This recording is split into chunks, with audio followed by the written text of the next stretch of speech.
In the endurance world, they're always trying to find something else.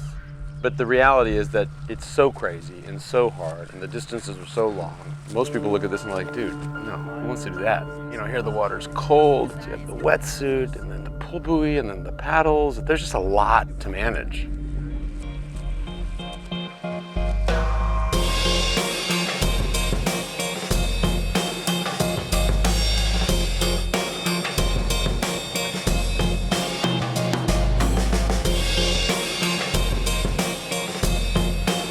Lance and I have been talking about for years, doing an event together. It's been a bit of banter on text. And I like the tribute to the idea of just traveling from here to there. And in this case, it's like, well, okay, if you had to run up that and swim across that and run down that, how would you do? And I like that. I think it's a neat aspect to whatever kind of adventure you want to get up to. I think it was 20 miles of running and 4 miles of swimming over 11 different legs with 7,000 feet of elevation gain, which I felt.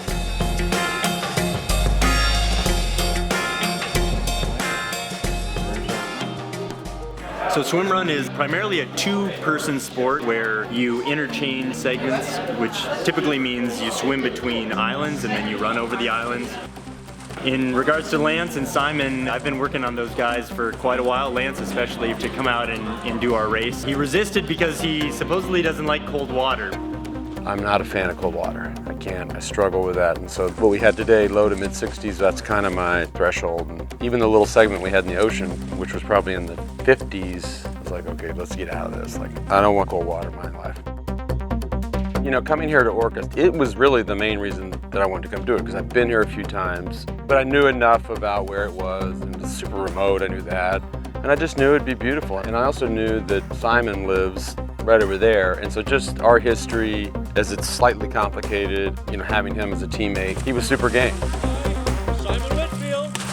The experience with him today was actually perfect because we were so evenly matched. We swam roughly the same pace, and he's a much better runner than me, but he doesn't run anymore. And his natural ability with no training came down to my lesser ability with some training.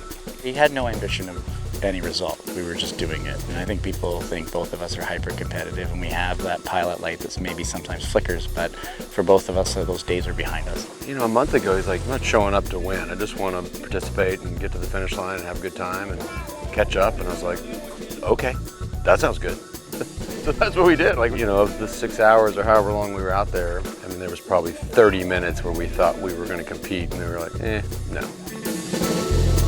But then actually the team that passed us started to get back in sight again, and they came back a little bit, and we started to roll again. And he started laughing at me. He was like, what are you doing? And I said, I don't know, I kind of want to get them.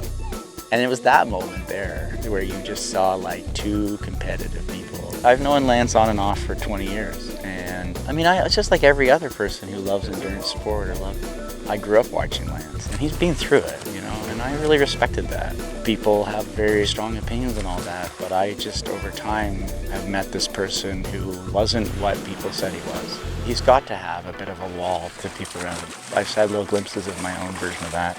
After I crashed in London at the London Olympics, I disappeared a little bit. You had this group that you used to belong to, these people you trained with, and then you gain notoriety for whatever it is, and you're separated from them. You exist kind of beyond the pale. You don't exist in the group you belong to, and you certainly don't exist with the group that is applauding you.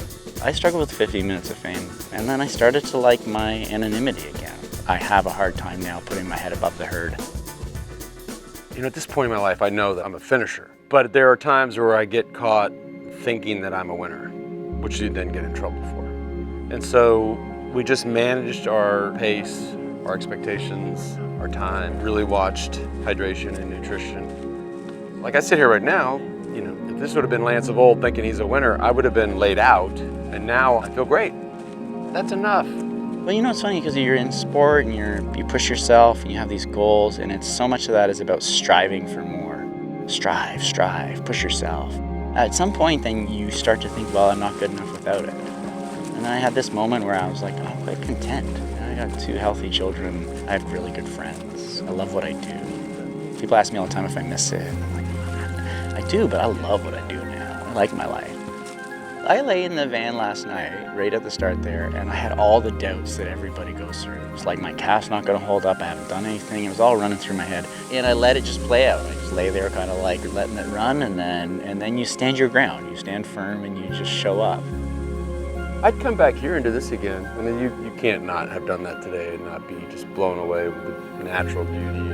And then having said all that, I mean, the amount of support on the course and the volunteers, and this is a complicated event to run. Guiding people through the trails, kayaks in the water, I mean, it could be very dangerous. I mean, the last swim of the day after 6 hours was half a mile. Then think about the person who's last. Back in the day, we would have been the people you sent to go get the medicine. We could travel long distances and get it done. And today, there's little glimpse of that light, you know, and I like that. It was like, we were teammates, and we did a good job. So yeah, we speak the same language. We're from the same corner of the universe.